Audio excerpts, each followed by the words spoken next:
The bishop infamously said to the vaudeville actress, brace yourself because this is going to be a long one. Okay, so it's quite complicated and it is very timely. It's not just proving a point of what I've been saying to date and what we've been going to great lengths to bring to our audience's attention, but it is literally the way of the future. Okay, so to set the scene, President Putin invited like the top 10 graduates from each of the Russian military academies, like we have them here for the Coast Guard and the Air Force and the Navy and West Point, right? But also from the SVR, the FSB, the emergency services, so like the FBI Academy and the police academies equivalent. So there are about 300 distinguished students graduating with honors, and a bunch of generals and some top diplomats. Okay, and they were all invited to the Hall of St. George in the Kremlin in Moscow. So it's very, very prestigious location. And St. George is one of the iconic defenders of Russia. Okay, there were 3 speakers. I've identified the first 2, which was easy. Not entirely sure who the third one is. It was a reply like a vote of thanks for a guest speaker. So I suspect it may have been one of the most distinguished students. I've got the full name, but I haven't identified who it is. Okay, so I'll explain this as we go through. Now, the location is significant. What was also rather curious is it was short, as our audience will no doubt be delighted to hear. Sam, can you still hear me clearly at this point? Yes. You can, good. Okay. So this would be a good time, if you're not already doing so, because I can't see the screen just a moment because I'm in this document, to play the B-roll of the event. Do you have that ready to play? It's playing. It's playing, good. That's great. So President Putin speaks first. Then, and I believe this is one of his first big public appearances, Mr. Belousov, who's the new Russian defense minister. Okay, so I'm going to read a couple of paragraphs from Putin, then one paragraph from Belousov, and then one from the vote of thanks. But that's extremely powerful statement. Okay, so Putin starts by saying, and these are excerpts, Russia has consistently advocated strengthening stability on the planet and a just and democratic multipolar world order. In case people aren't paying attention, that's your first beverage point where he said multipolar. Okay, multipolarity counts the same. And he then referred back to the event 7 days ago that you or I covered for an entire hour in the form of a documentary, which was his address to the assembled Russian diplomatic corps at the Ministry of Foreign Affairs on June the 14th. So he is expressly linking his comments now to what he told the diplomats to start doing in terms of implementing his 5-point plan for the Greater Eurasian Partnership. It's a direct extension of what he had said previously. And like he did then with the second part of his speech, which was the only part that was excerpted by the mainstream media and many of the alternative media, was he also talked about Ukraine, because Russia's in a war. So Ukraine is important. Okay, but the long-term vision, and as it turns out, Ukraine has now modified this vision from what he previously had in mind 9 years ago, because it's now being extended to military and political affairs. And we're going to have this in writing in a transcript from Kazakhstan, where the Russian foreign minister, not the president and not the defense minister, but the foreign minister, Sergei Lavrov, otherwise known as the gangster, was meeting with all the other members except Armenia, which is a story in itself, at a annual gathering of the foreign ministers of the Collective Security Treaty Organization. Okay, so Putin then went on in his address to this assembled high-flying military graduates. I, meaning Putin, outlined our vision of work to create equal and indivisible security in Asia. We are ready for a wide international discussion, and this is critical, this point here, and must pay attention to either words being repeated or them categorically stressing them. And both Putin and Lavrov did this today. They literally said, for the idiots out there, perk up at this point. Okay?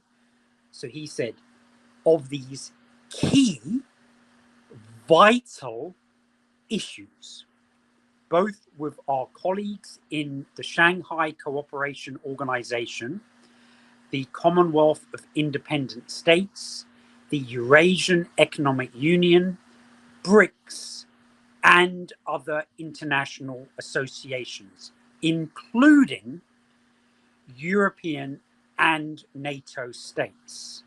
Now, what is clear there is not only is he trying to be inclusive and non-threatening, but when he's mentioning the other NATO states, what countries would immediately spring to mind that he might try and break away from NATO? Doesn't matter if you get it right, have a guess. You've got three possibilities.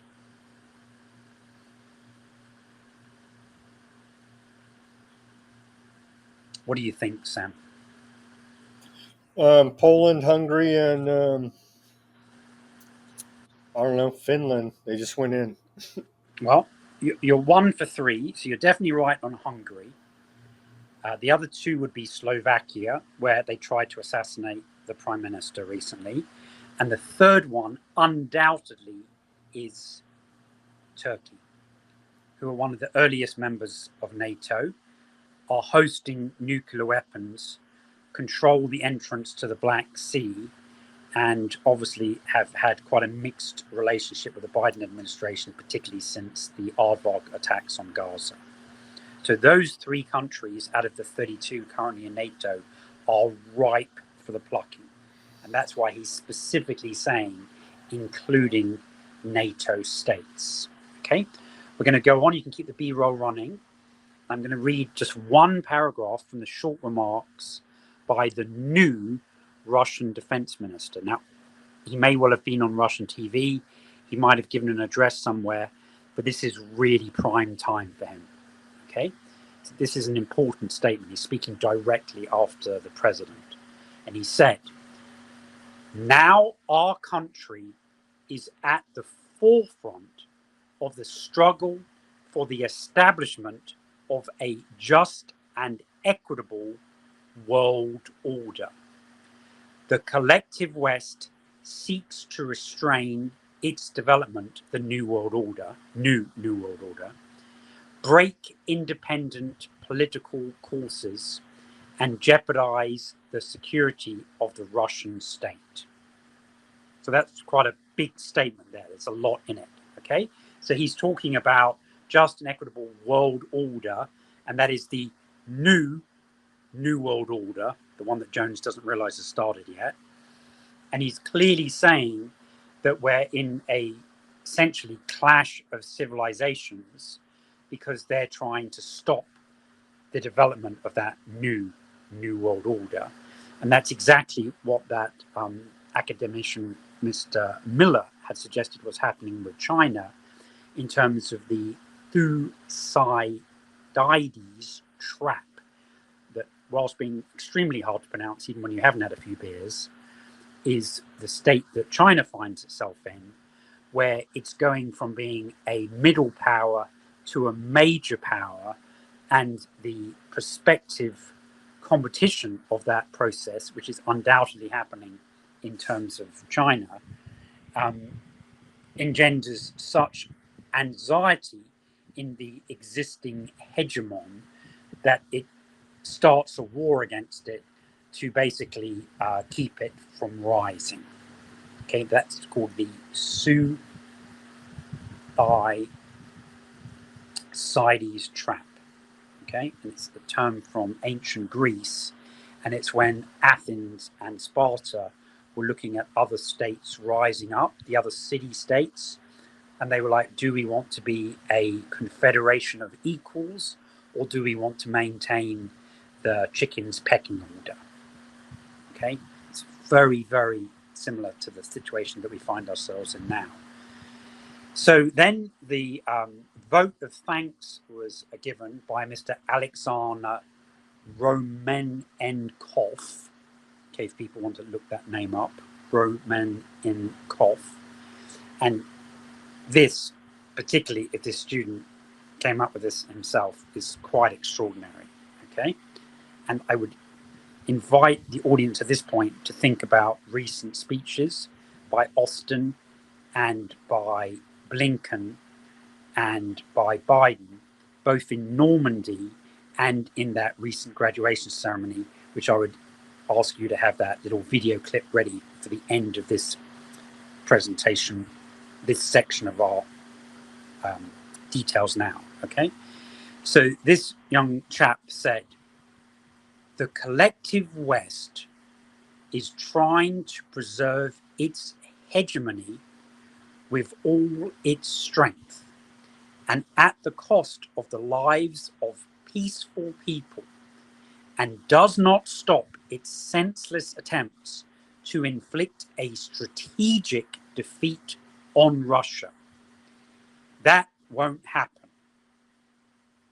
We are aware that today, bear in mind he could be in combat in weeks, that our professionalism is in demand more than ever. And this is what struck me most, more than anything that Putin or the defense minister said. Okay, this one sentence here. So please, our audience, listen closely to this one sentence. He continues, the life of our subordinates, the fate of our children, and the future of Russia depends on the decisions we make.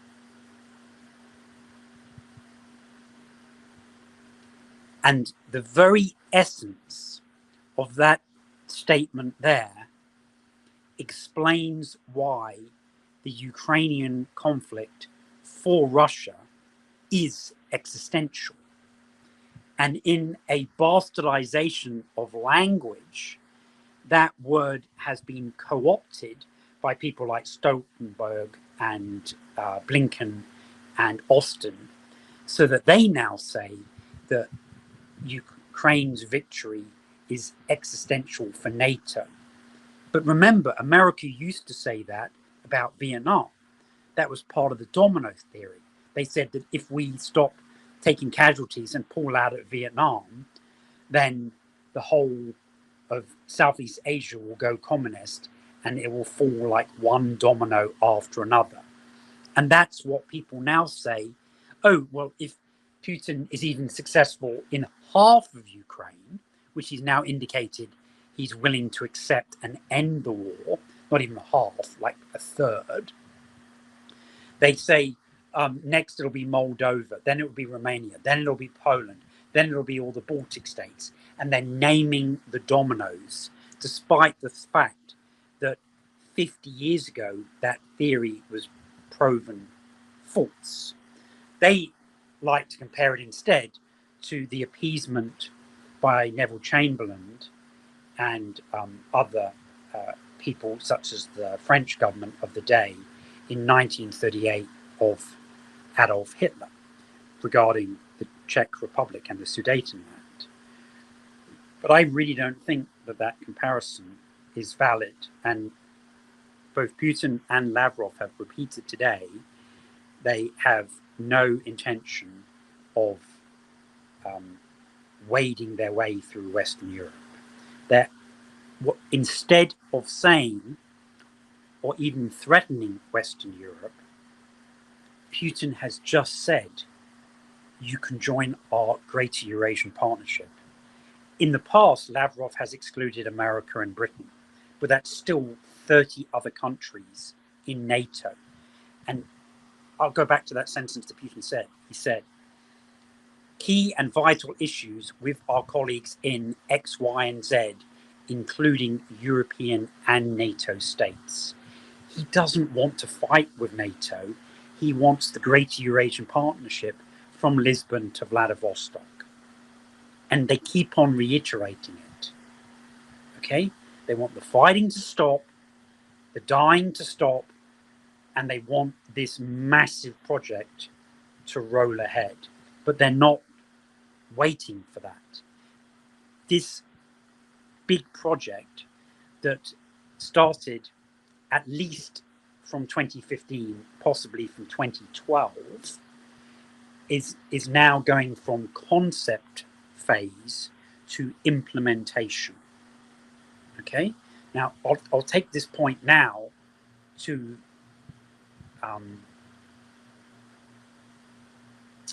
now, is this explain. the reason for the provocation by NATO in Ukraine? No, it's not so much the provocation in Ukraine, but it is the reason for what's happening in the Middle East, one could suppose, and also what is happening with the Philippines at the moment. Okay? Rather than explain this now, it'll be more demonstrated when I finish reading the Lavrov comments from today. Okay? So I just want to read one other sentence that was buried in the middle of Putin's speech. And I think this is important, not just from the perceived threat point of view, but in terms of balance. So he had this one sentence buried right in the middle of the speech. Okay? Now, because of its subject matter, a lot of commentators focused on it. And they felt, oh, hooray, we found hidden in the speech the real sexy bit. But they were utterly wrong. Okay? And I often respect other alternative opinions, but I'm telling our audience now that when you see this as the headline, this is the propaganda and the distraction for you, the propaganda consuming golden billion. Okay? So he went on to say, and it's unfortunate that he included it, because it is a distraction. Putin, speaking in the middle of his address, said, our plans include the further development of the nuclear triad, which means submarines, ground attack, and air force, as a guarantee of strategic deterrence and preservation of the balance of power in the world.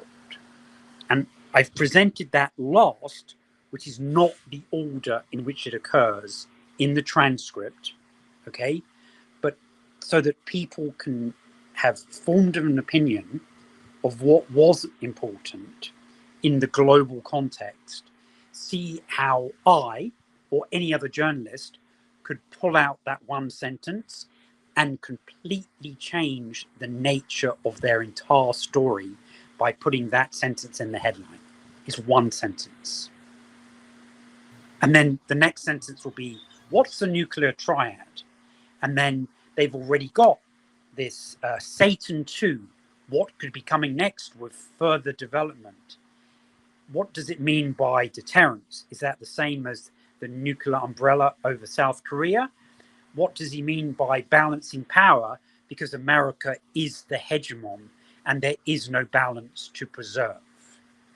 So you could see how the first 6 or 7 paragraphs of their story could literally be dominated by taking apart that one sentence and then only then do they say, yeah, he mentioned about the multipolar world order. That's another trigger there for you, Bob. And then finally do you learn what he was actually talking about. Sam, I'm asking you seriously as a professional, do you understand how I demonstrated that it's possible to completely change the nature of a story there? Oh yeah, they can use that to hype up World War III. He's going Yeah, to nuke us. He's going to nuke. He's going to nuke Europe. Nuke yeah, NATO. nuke NATO. And Mm-hmm. the hand of friendship is completely ignored.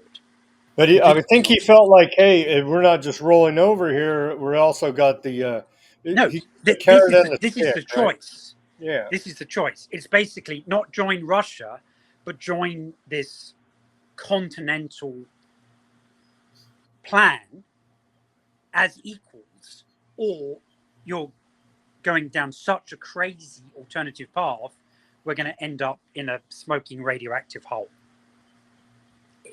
Personally, I think for a lot of countries, that's an easy choice, unless, of course, their politicians have already been compromised by Jeffrey Epstein type activities, or the NSA hearing all their conversations with their lawyers and their tax accountants and their mistresses, and they're utterly compromised and can't break away even if they wanted to.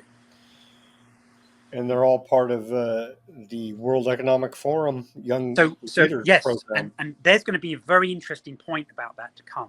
Shocking point that actually may prove Harrison Smith correct, but we'll have to debate that when we come to it. Okay, this is a piece of information that's in the archive. Now, what we need to go to next is we can see that there was a announcement with a little headline about Sergei Lavrov in Kazakhstan. Okay, and I read that. It was in Russian. I retweeted it with a translation of the one paragraph. And having done that, I then thought, I wonder what else is in the Russian story other than the headline, because I always read the full article. Okay, so opened up the Twitter message, which did have more in it. On this occasion, it translated easily. And right at the very bottom of the passage was a link to a Telegraph page. Okay, so having translated the other paragraphs on Twitter and not found anything particularly significant, I recognized the hyperlink, clicked on that, and maybe you can show people how it takes them to that Telegram. Is it Telegram? It's Telegram or Telegraph. Telegram, you got to Telegram go. page. Okay. This is why we're demanding better propaganda, because it takes a lot of work to even understand what these guys are trying to tell us. Because you got to Yes. go. So can you show people? Can you scroll down to the bottom of the page and see there how there's that hyperlink there? It's here to Telegram, and then you go to the Telegram, and you Okay. and you got Now in Telegram, there's like 5 or 6 paragraphs, and you have to cut and paste those paragraphs individually, put them into a like Google Russian to English translation, and I did that, and I put as a thread the 2 or 3 paragraphs that I thought were the most important to try and help people who are following my account on Simon from Florida too. Okay, and Simon from Florida too. Now you get to the very bottom of that Telegraph page, and then there's another hyperlink at the bottom of the Telegraph page. So if you can show people where that is, and then hopefully you've got the page pulled up, which is the video and the transcript of Lavrov's speech after he had met with all the other foreign ministers at the Collective Security Treaty Organization annual foreign ministers meeting. sure, you got to click on this link, and then that, of course, takes you To a page in to Russian, then a you have to page. translate the whole page into English, which sometimes doesn't work. And then here's the actual page from the Ministry of Foreign Affairs of the Russian Federation, Okay, now we're not going to translated read into this whole English. thing. We're not going to read the whole thing. Okay, but this is literally, this magic trick is like the magician showing you how he did the trick where he sawed the woman in half and then put her back together again. This is the level of this trick that we're showing. You're not getting messages directly from the Kremlin telepathically through remote viewing, Simon? Not on this occasion. Okay. Enough said about that possibility. Though I do occasionally practice by staring at goats. There's another hidden message there for people to go down.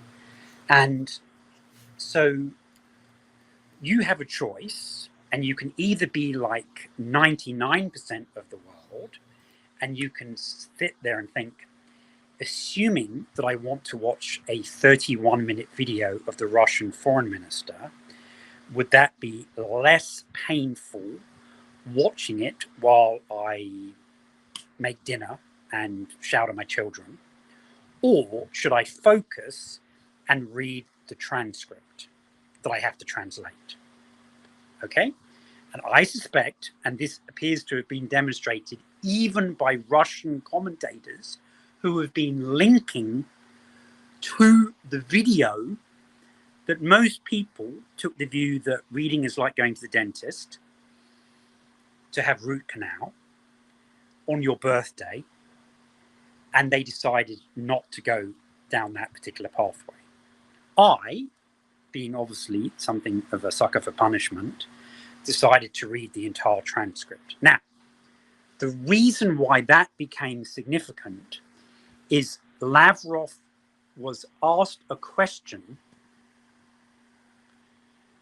right at the beginning of his 30-minute presentation, which are questions and answers with Russian journalists, and another one right at the end. So there's a lot of fluff in the middle, and our audience will be enormously relieved, despite the fact that Bob will be angry because I'm missing out on a few occasions of multipolar. So that one does count, Bob. You can take a third drink there. We are missing out on some occasions of multipolar, but it makes it manageable. And it also asks the question, were you discussing Armenia leaving the Collective Security Treaty Organization, which is in itself a big story? Okay?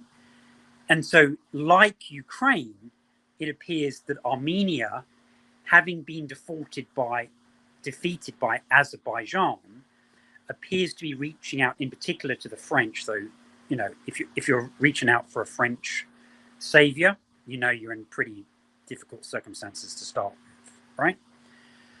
Particularly since Macron may not even be in office by Christmas. And his government's almost certainly going to be out of office by the end of July.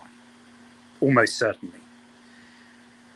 So very foolishly, the Prime Minister of Armenia is hitching his wagon to the French and to NATO and to the European Union, to such an extent that it appears likely that they're going to leave the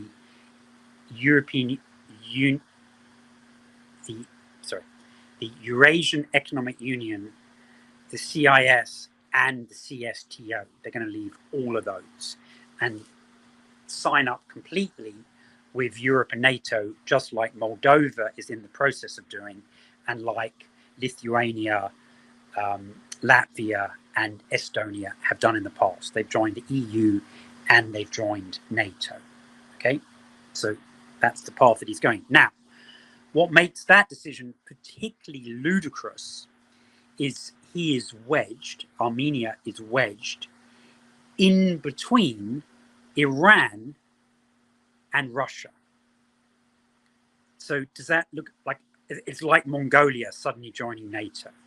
It's like almost guaranteed that either they're going to invade or they're going to say to Azerbaijan, Jesus, these guys are annoying, just go the whole hog, go all the way and just take them out. It's a suicide mission, joining NATO in that location.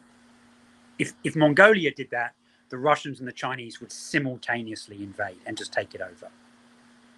Okay, so sometimes, even though you're invited to join NATO, possibly, like in the circumstances with Ukraine, the best idea would be to say, thank you, but I'm going to take a pass. Or even to say, thank you, I'd like to join the European Union, but I'm going to be neutral like Ireland and Austria. It's not winning the lottery as they're selling it. No, I would suggest that it's probably quite a bad idea. Now, I'm going to jump to just read the key paragraphs. If you want to keep on playing the background video of Putin's address or play the background video of Lavrov speaking, you're welcome to do so. But people should listen carefully to my voice because I'm going to be quoting Lavrov. And what he says is important. And like Putin, he literally says, numbskulls, listen to what I'm telling you because this is the end game. It's really blatant. Okay?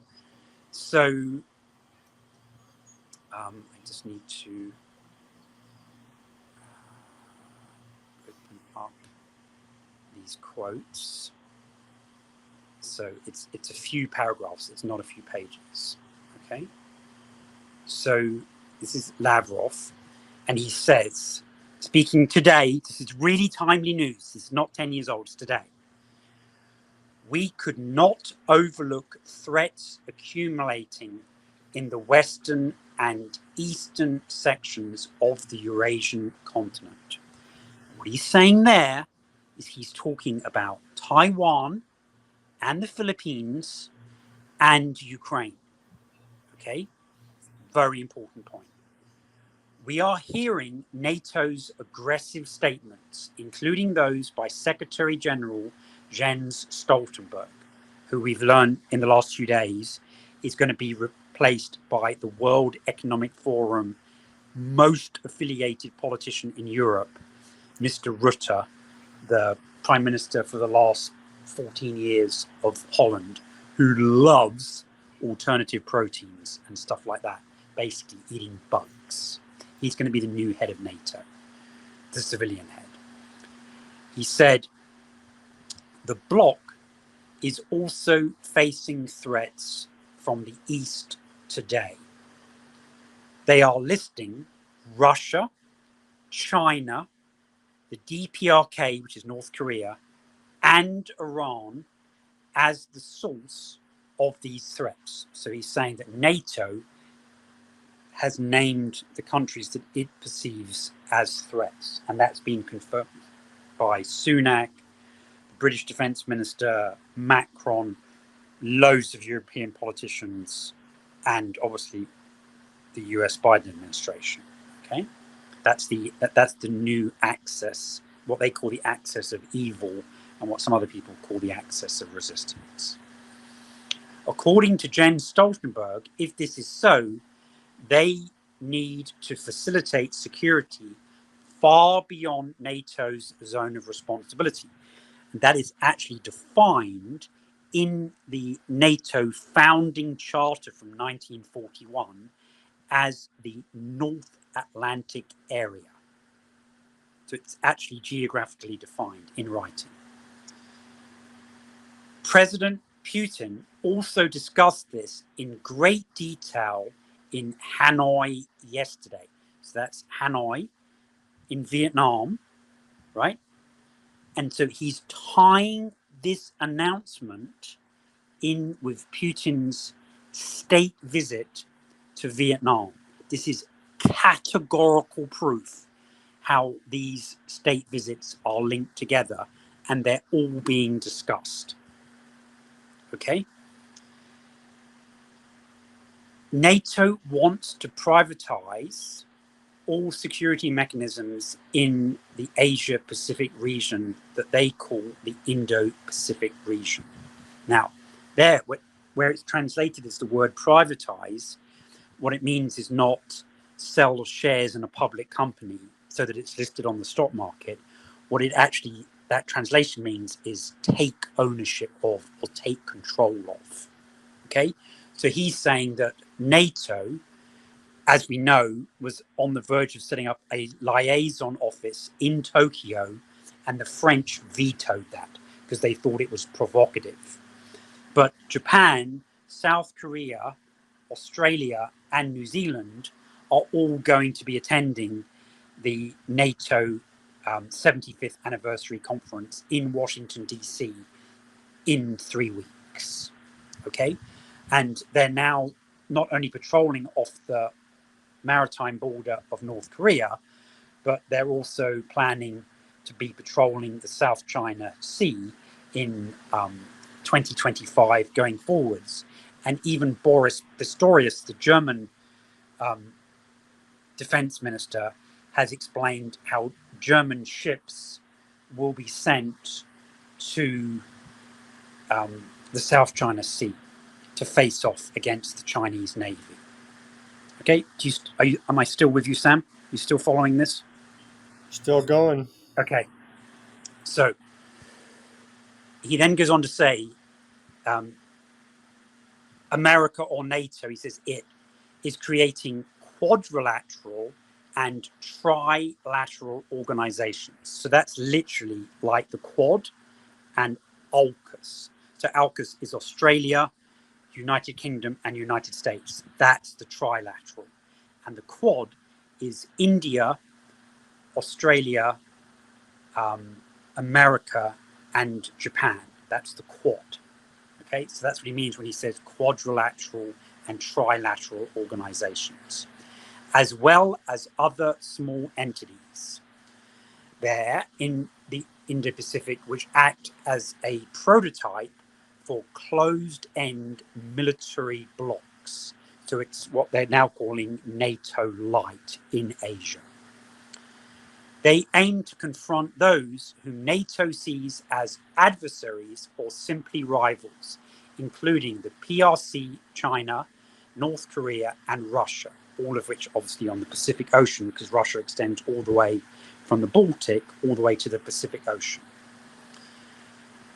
We discussed this, meaning when Lavrov says we, he means all the foreign ministers of the CSTO. We discussed this in our relations with various organizations on the Eurasian continent, primarily with ASEAN countries. This is critically important because even though Putin didn't mention ASEAN, Lavrov now does several times. Okay, this is what I've been saying on TNT, on Galloway, on InfoWars. It's extending right down into Southeast Asia. ASEAN literally means the Association of Southeast Asia Nations. Okay? Now, Xi and Premier Li and Putin and Lavrov have been traveling to all of those countries, of which there are 10, and inviting them to Beijing and to Moscow. Okay? And what they've been doing is they've been peeling 9 of the 10 countries away because there's such friction between China and the Philippines, and the Philippines are so connected to the United States, like Japan, via the 1951 Mutual Defense Treaty, that they're going to have to take 90% of ASEAN to join the Greater Eurasian Partnership and leave the Philippines behind. If they tried to join it as a block-to-block transaction, which they would like to do, then the Philippines would veto it. So that's why all of those people, including Indonesia, have either been visited and or gone on visits themselves to China and Russia because they're in the process of being peeled out of the US sphere of influence. It's incredibly important to understand that. Okay? So he's saying, we will staunchly defend the need to retain principles that have formed the mainstay of the Asia-Pacific region's security system until now. This includes a network of associations that have formed around ASEAN on the basis of principles of equality, equal and indivisible security, consensus, and mutual respect. The West wants to destroy these structures. Okay. This is real big stuff that Lavrov's saying here, right? And other people are showing the video in Russian. They're not showing the transcript. Okay. And it's not even clear from the first question what his answer is going to be, because 2/3 of the 3-part question was about Armenia. Okay. He goes on to say, threats for Eurasian security are emerging from different directions. So there, we're talking about Taiwan, we're talking about Japan, who are potentially changing their constitution so they could have things like aircraft carriers. They're coming from the Philippines, and China particularly feels they're coming from Australia as well with the nuclear submarine deal. He goes on, however, the overwhelming majority of threats are caused by the aggressive line of NATO that wants to privatize and to oversee all issues linked with facilitating stability one way or another in our vast region. And when he says vast region, he means the whole of Eurasia, right? From Spain to the Pacific Ocean. He says, this is why we no longer want to rely on mechanisms established in the context of Euro-Atlantic security, including NATO and the Organization for Security and Cooperation in Europe, which Russia's in the process of leaving. We will work with countries that comprehend their own national interests in order to discuss and coordinate the contours of Eurasian security with all Eurasian countries. This little boy and this little girl, their mother and father too, they all have an urge, and oh what an urge, for something to munch and chew. Choo-choo! Now these are just swell, and this rings the bell, the popcorn is crispy and hot. Then others again have a terrible yen for a drink that hits the spot. Go, go. So if you want candy, the lobby is handy, a counter with sweets and a crew. With your kind permission. So the foreign minister of Russia, Mr. Sergei Lavrov, otherwise known as the gangster, continues. Speaking at the Russian Foreign Ministry on June the 14th of 2024, the president of Russia, Vladimir Putin, stressed, the foreign minister uses the word stressed this. He said that Russia deemed it important to involve all Eurasian countries and associations that represent certain parts of Eurasia in these discussions. This implies openness and a call for equitable dialogue. That was the precise instruction that President Putin gave to all of the ambassadors in the room. And Mr. Lavrov literally said, yes, boss, I understand your instructions. We will do that. Okay? But 1 week later, now look at what Lavrov tells us. And this is critical because this is going to demonstrate the friction that's going to occur on the edges of the Eurasian mass. He then says, I can see difficulties along this road. NATO will hamper these just processes, meaning processes with every way. But here again, ending the existential nature of the conflict, he says next, but this no, we can come up with plan B, or they might defeat us. Are doing this, we told Locke to start implementing these as is no alternative. This philosophy, and that word is there because this ties in with Professor Alexander for this process, the Greater Eurasian Partnership. This philosophy will eventually prevail, which means it will defeat our foes. It completely fits into the fundamental principles by which the Collective Security Treaty Organization, the Commonwealth of Independent States, the Shanghai Cooperation Organization, which includes China and Pakistan and India, and other sub-regional Eurasian organizations are guided. Now, when he says other organizations, he's referring to the Economic Cooperation Organization, the GCC, and also the Organization of Turkish-Speaking States. He's including those as well. Okay? Now, assuming that you stuck with the 30-minute presentation and that you recognized the importance of what he was saying, you would then come on to the final question. And he literally says, okay, now we're going to wrap up, one more question. So imagine how we wouldn't know this if he hadn't said one more question and this journalist by chance hadn't asked this short question. Okay? So the journalist said, you said that the issue of creating a new unified system of collective security in Asia was discussed today. Are all the participants of the meeting in solidarity with Moscow and agree that such a system is needed at the moment? Okay. Now, Lavrov replies, and there's some really important parts in this.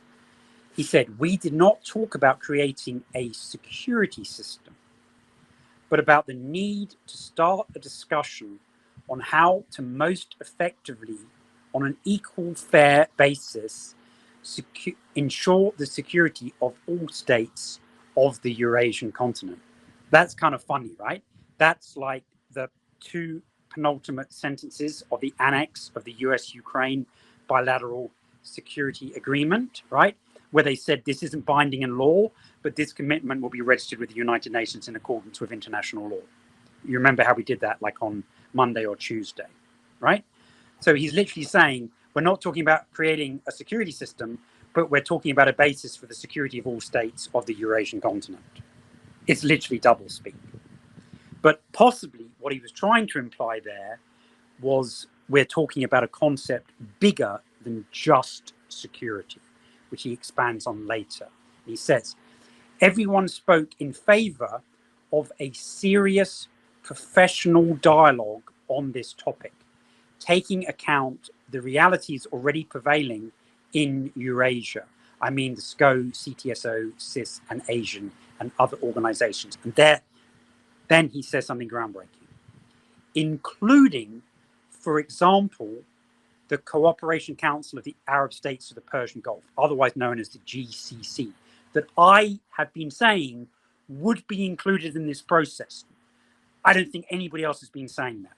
Okay, so he confirms that the 6 countries that are currently partners of NATO and have 50,000 American troops stationed in them, including Bahrain, Saudi Arabia, Qatar, and the UAE, they are part of this process. And as we've seen with Turkey potentially joining BRICS in October, how can it conceivably be possible that they're going to join the going to join the Greater Eurasian Partnership, which is now being defined as a organization including security, and remain in NATO that is dead set against the creation of this organization. So whilst Kuwait, Saudi Arabia, Bahrain, Qatar, the UAE, and Oman are not members of NATO, they are partners of NATO through what is called the NATO ICC process, which is the NATO Istanbul Cooperation Conference that happened like 10 years ago. And that's how they're doing joint training with other NATO countries in addition to the United States. But those kind of relationships would have to end. So where we see these other famous commentators like McGregor and Ritter going off on complete red herrings about the end of the petrodollar having occurred last weekend, or was it June the 9th, they were saying, June the 9th, so 2 weeks ago. This is different. This is them having to disassociate from NATO. Okay? He then says there are contacts and strengthening between all these structures, not one of them, not one or two of them, but all of them currently underway, starting a deeper and more focused conversation about ways to ensure each other's security will be a positive process. Now, this is exactly the point that I highlighted on the 9th of March of last year when the Saudis came out of the simultaneous meeting with Putin and Lavrov, and the Russians said, whilst Xi in China was brokering the final stage of the reconciliation between Saudi Arabia and Iran, the other minister from Saudi Arabia put out a joint statement with Lavrov saying that they had been discussing the collective security of the entire Gulf region, and how if they were able to form an alternative organization, then it would no longer require external forces, i.e. the American Navy, to be present in the Persian Gulf, because those countries would look after their own defense. Okay, so this comment here literally ties back to that press release that like 50 people read in Arabic on the 9th of March 2023, that the next day was totally overwhelmed by the news of the peace agreement between Iran and Saudi Arabia in Beijing. Okay, so he says that talking about each other's security will be a positive process. Now, in the next sentence, this has got so much in it. He says, this will be a military political addition to the material component of the formation of the Great Eurasian Partnership, hat tip Simon, in the transport, economics, logistics, and financial sphere. A few years ago, it was designated by the Russian President Vladimir Putin as the desired goal of the development of our entire continent. Now we are talking about who will come in, like ASEAN, minus the Philippines, and who will come out, like Moldova and Armenia. So some countries are going to be joining, and other countries that one would assume would join are not joining. Okay? Now, we have the exact phrase that I've been harping on about for 18 months, the Great Eurasian Partnership. Now, the point here, naming the original areas, ties into the point that he says, and in the transcript, the word addition is in inverted commas. And that's because when this was originally conceived, it wasn't viewed as a military counterpoint or pole in the multipolar world. There's another tip for Bob there. That's number 4, Bob. In confrontation with NATO. But now, because there's open warfare between Poland and Britain and France and America in Ukraine, they're adding the military political component to it. It is categorically in writing, in the exact words translated from Russian on the website of the Russian Ministry of Foreign Affairs, explaining to you what is happening. Now, the crazy additional point, and we're not going to go through this page, we'll add this as an additional add-on, just because otherwise... Well, Sam, what would you like to do? Would you like to, well, reveal where people can go? Do you want to just keep going and finish this, or do you want me to do 15 minutes extra another day? What would you like to do? I want to at least link to the page now and show how this information was completely hidden. Okay? But while I do the explanation, I'd like you to think about, should we go on and just get this done and put it out all as one documentary, or do you want to make two parts of it? And you can tell me when I come to the end of this point. Now, people will understand that, to my delight, this transcript included the word, the Great Eurasian Partnership. Okay? Now, as part of the magical trick reveal that was completely unavailable if you were watching the video or reading excerpts from other sources, it turns out that those four words, the Great Eurasian Partnership, were in a slightly different color. They were like dark green as opposed to light gray. They weren't in capitals. They weren't highlighted. They weren't in italics.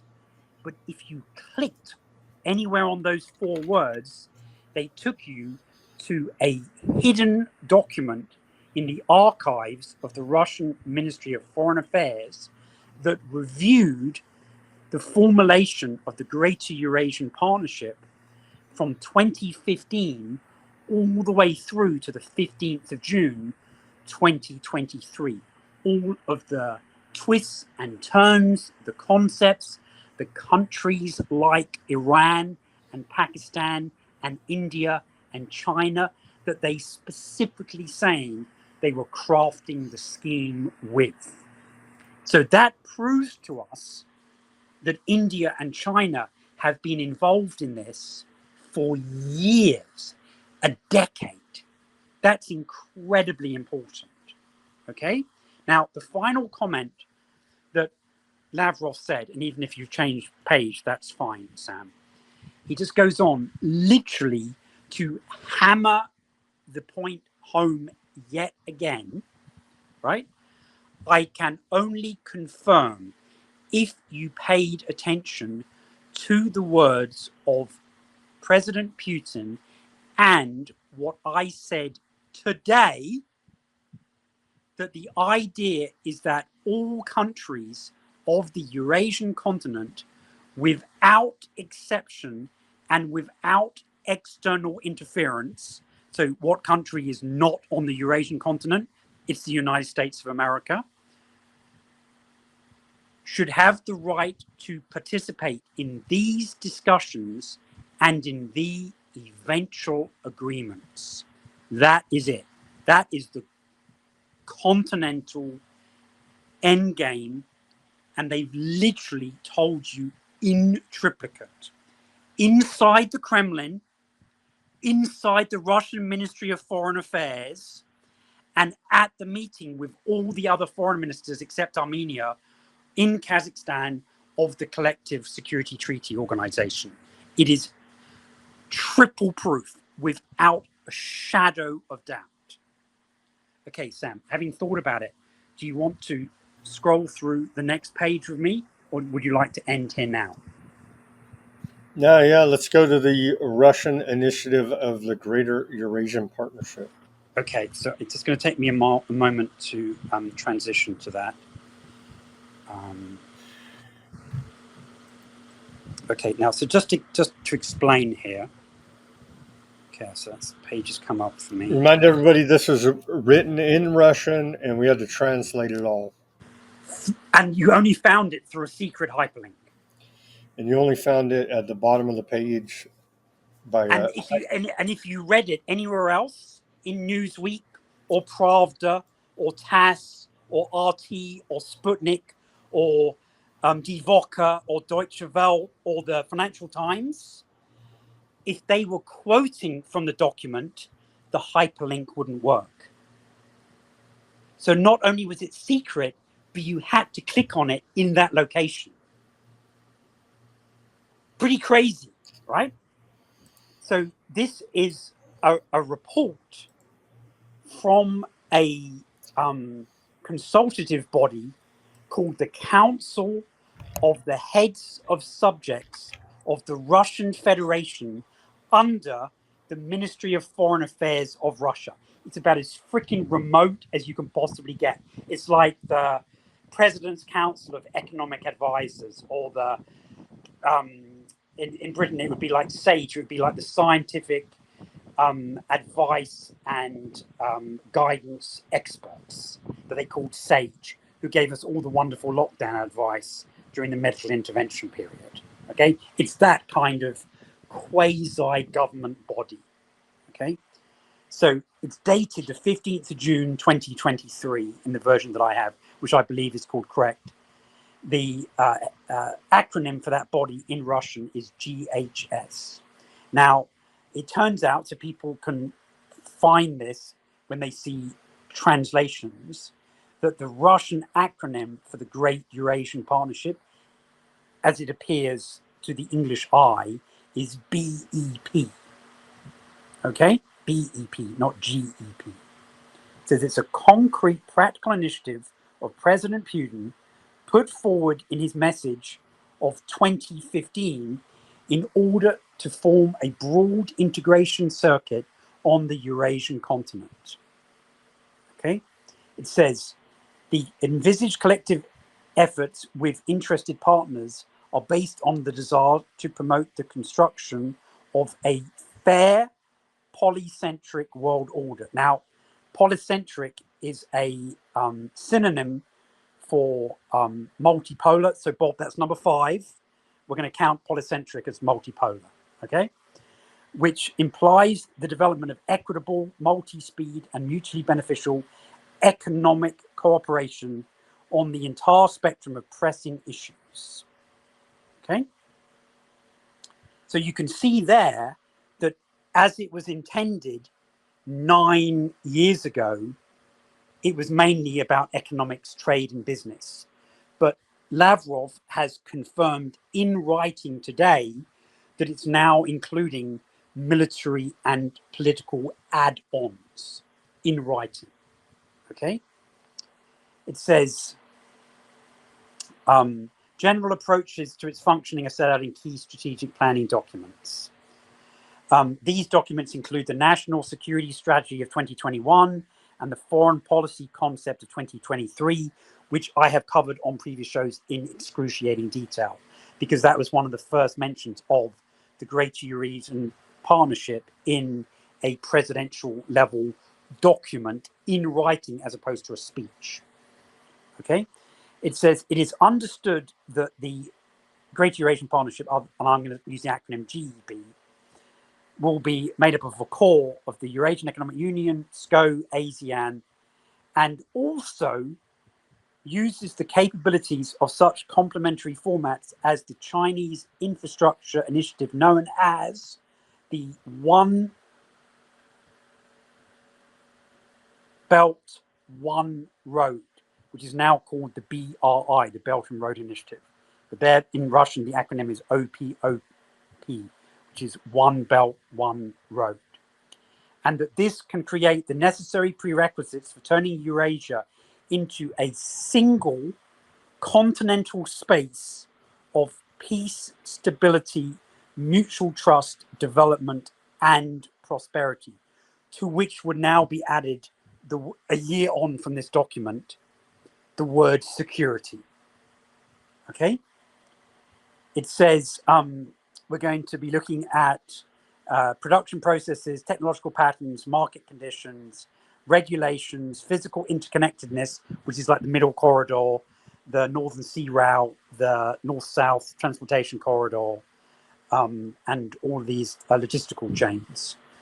Physical interconnectedness to simplify trade, investment, eliminating unjustified barriers, which is sanctions, and the effective establishment of supply chains and economic links. And they then say the following components: international trade, transport, economic corridors, digital measurement. I'm not sure quite what that is in terms of measurement. I think that means more like standards, like scientific standards, so that that's unified across all the countries, so that if you want a pint of milk, it's the same number of milliliters in each country, for example. Energy and financial dimensions, and that would be single currency potentially, and unified payment mechanisms that don't go through banks in New York or in London. Okay, so it says the Eurasian Economic Union will be one of the key players. So that's the core, the starting block, and such work is already underway.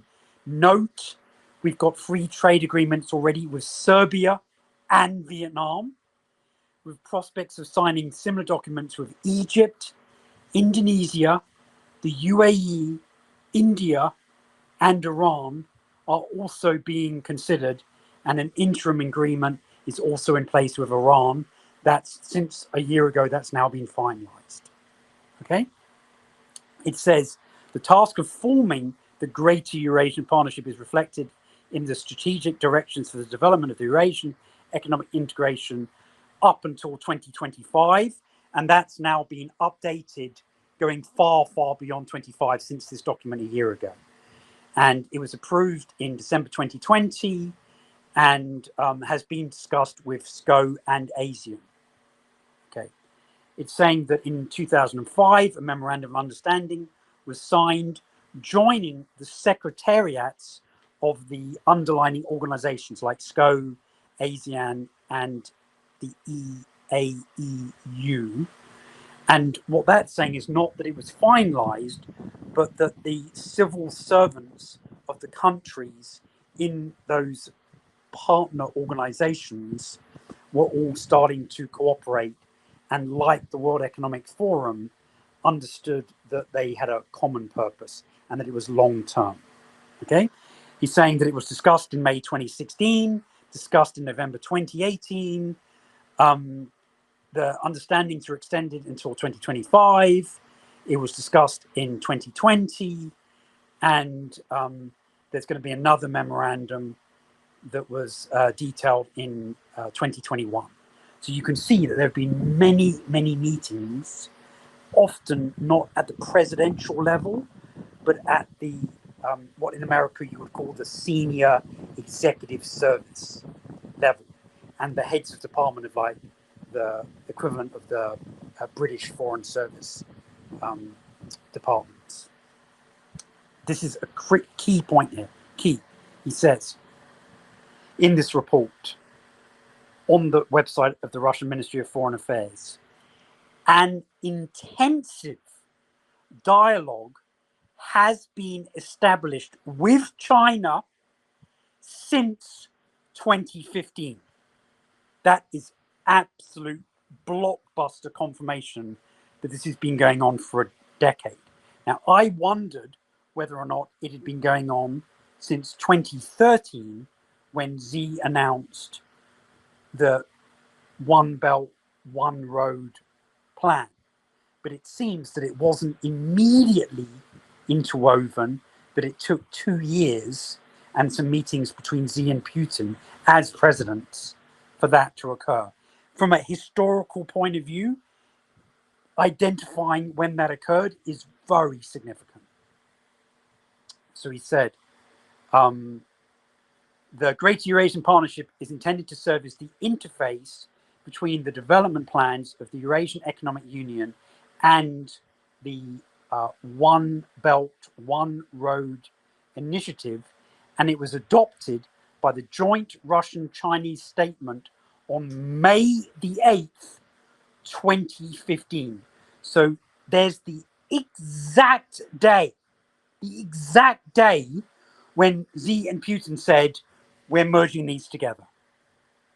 Okay? As part of the implementation of this agreement, a non-preferential agreement on trade and economic cooperation between the EAEU and its member states and the China, on the other hand, was signed in May 2018 and came into force in October 2019. And now we know, because we focused on it, we had what I call the Xi'an incident, where in May of this year, President Xi invited the presidents of all the C5 nations, and they formed this economic merger that's covering logistics and currencies and media and culture and education and it was absolutely spectacular.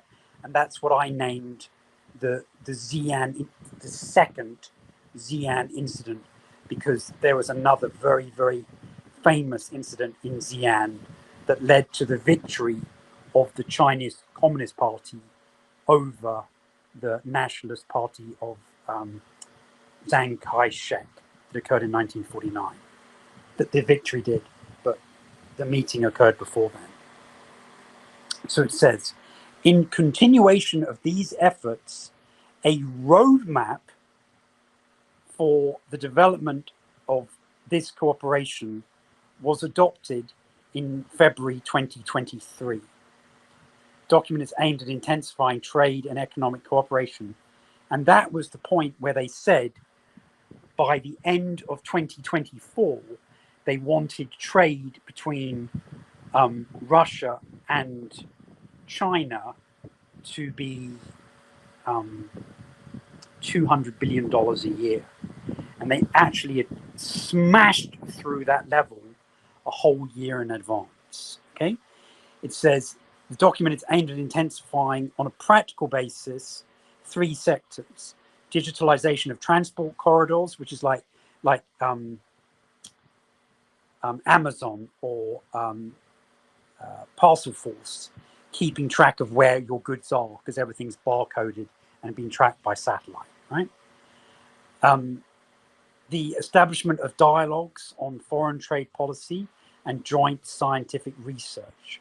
But now, of course, we now know that the military and political part of it has been added in recent months, and it's now been announced. Okay, it says the transport system has always been a priority. Russia occupies 1/7 of the world's land and is located along the entire Eurasian continent, and is able to offer a wide range of competitive air, road, rail, and sea routes by all modes of transport. Sam and I have covered this repeatedly. Okay, it then says the Northern Sea Route that Putin talked about at the St. Petersburg International Economic Forum just a few weeks ago also has good prospects for commercial exploitation. Okay, so it says the positive perception of the Greater Eurasian Partnership in one form or another, in addition to China, is also stated by, and bear in mind this is an internal document, right? This wasn't designed to be published in the New York Times, okay? So they're saying, as of June 2023, what kind of response to this idea are we getting from other countries? So the list of countries is really important. So it says, in addition to China, it is also stated, the positive perception, by such dynamic and attractive economies for Russia as Vietnam, where Putin was this week, India, Iran, Indonesia, and Pakistan, with many of them, along with Egypt, Mongolia, and the UAE, etc., promising options for trade liberalization being updated or are already being updated. So that list there is absolutely groundbreaking. Okay, this is the first time we've seen the list of countries interested in joining the Greater Eurasian Partnership as opposed to BRICS. This is separate from BRICS. As of a year ago, a year and a week ago. Now, this is the dynamite point that may not be true now, but is stated as being true a year ago. And it's this committee writing their report collectively says within the framework of such international platforms as the St. Petersburg International Economic Forum, and note here, the World Economic Forum, thematic sessions and roundtable events are regularly held covering various aspects of the formation of Greater Eurasia and the Greater Eurasian Partnership.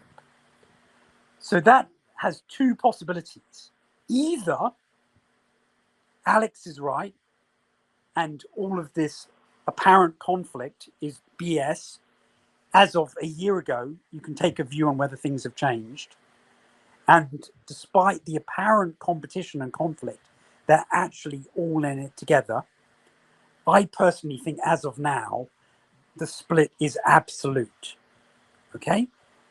But it certainly would appear that this plan was not being kept secret from people attending the World Economic Forum.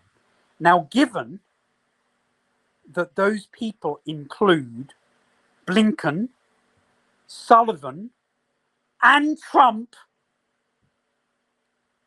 why aren't our elective officials telling us about this?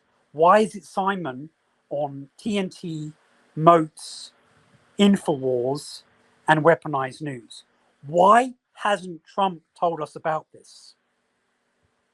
It doesn't say that he was personally informed, but it says that these discussions have occurred at thematic sessions and roundtable meetings at the SPIEF and the World Economic Forum. Okay? And frankly, I think that's all any of us can bear at this point.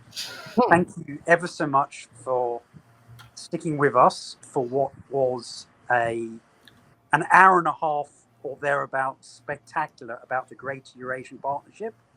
But you can see it literally was a magic trick to find this. You now understand, like the woman in the magic box, how the world is going to be chopped up and Xi and Putin are going to go, ta-da! Behold the reassembled woman in the box. And we're not sure whether it's going to be a beautiful woman with all the bits in the right place, or it's going to turn out to be Frankenstein's monster.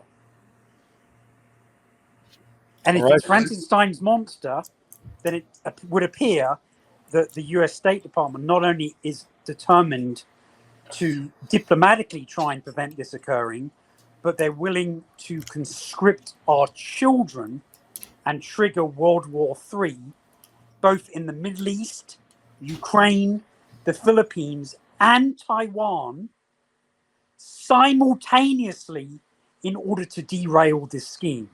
So if you thought everything else I told you is bullshit, that alone should make you realize this is important. Okay?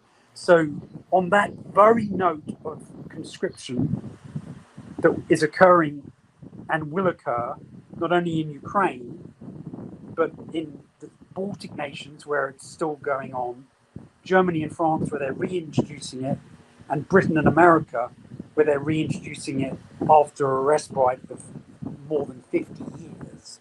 We have the Status Quo song to play us out, which is called You're in the Army Now. And let's pray that doesn't apply to our children. Thank you ever so much for everyone for persevering with this. Please, we are bringing you absolutely unique insights. Nobody else found this hyperlink. Okay? Most people didn't read the transcript of Lavrov questions and answers. Most people who saw the Putin speech or the video focused on that sentence about nuclear weapons. I was not distracted. Sam had to listen to this for an additional hour because I had to explain to him why it was so important. And then he took time to get all the links lined up and functioning and translating into English, which often doesn't happen. Okay? There's a lot of effort has gone into this today. So I would beg you not only to share it with your friends and colleagues by reposting, sharing, retweeting, or printing it out, making it into a paper envelope and throwing it into a crowd, right? But also, please give us a miserly $5 monthly contribution for the functions on the top right-hand corner of weaponizednews.com, the website, or shower us with golden stars like Trump in a Moscow hotel room on Facebook, or you can buy us a coffee, or you can subscribe on Weaponized News on Twitter, X, or you can even send us a whole Bitcoin. I don't really like parts of coins. That reminds me of the currency being debased at the fall of the Russian Empire. So, you know, if you have to, you can give us a bit of a Bitcoin, but otherwise the whole one would be much preferential. And that's the wrap up. Now, we're going to set up a new channel on YouTube this weekend, and we're going to start posting not the regular shows, because that is literally an invitation to cancel us, but instead just our series of documentaries, including when we turn this hour and a half into a broadcast with a different song, a different thumbnail, and possibly a bit of music in the middle. And since we haven't yet played it, before we go into that song, Sam, have you played it while I was reconnecting? The image of Biden's military academy speech. Have you got that available? Let's play Biden's show. This is the strength that we're showing. So show Biden as a comparison to Putin and Lavrov, and then go straight into the closeout song, please. This is why you should fully support conscription into to back the rules-based international order because of the strength of our leadership. This is last year Biden falling down on stage while giving out diplomas to the U.S. Air Academy graduation ceremony. Support your sons and daughters being drafted.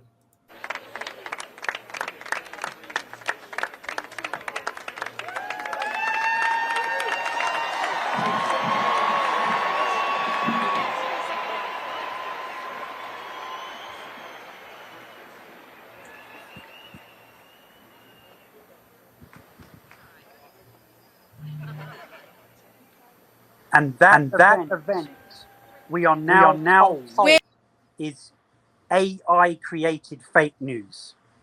Cheap fakes, according to Jean-Pierre at the White House press pool. They're putting out propaganda on a daily basis.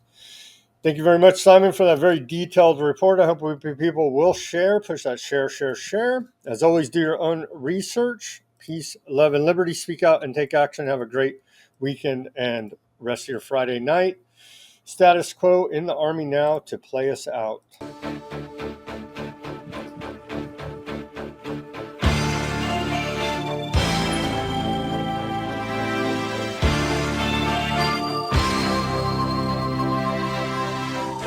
A vacation in a foreign land.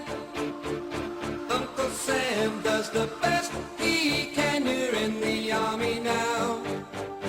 Oh, you're in the Army now.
in the army now.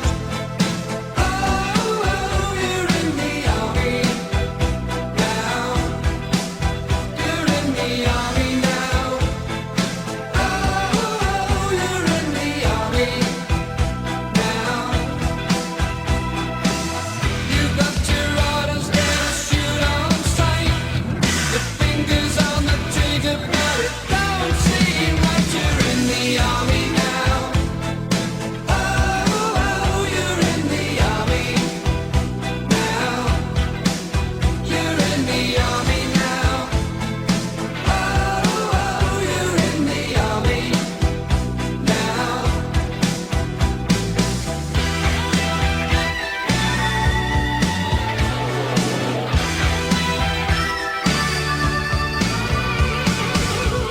Night is falling and you just can't see.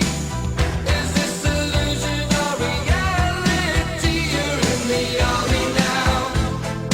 Oh, you're in the army. In the army now. You're in the army now.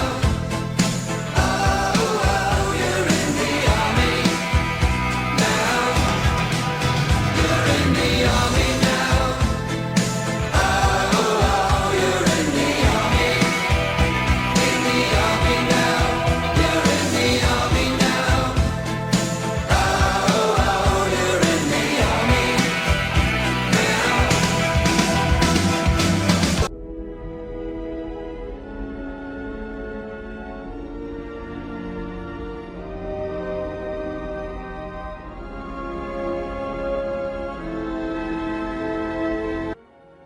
You can tell them that you remember when there was a pitch black sky with no bright star and people feared the night.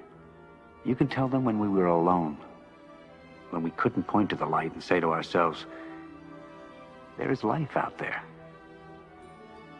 Someday, the children of the new sun will meet the children of the old. I think they will be our friends. You can tell your children of the day when everyone looked up and realized that we were only tenants of this world. We have been given a new lease and a warning from the landlord.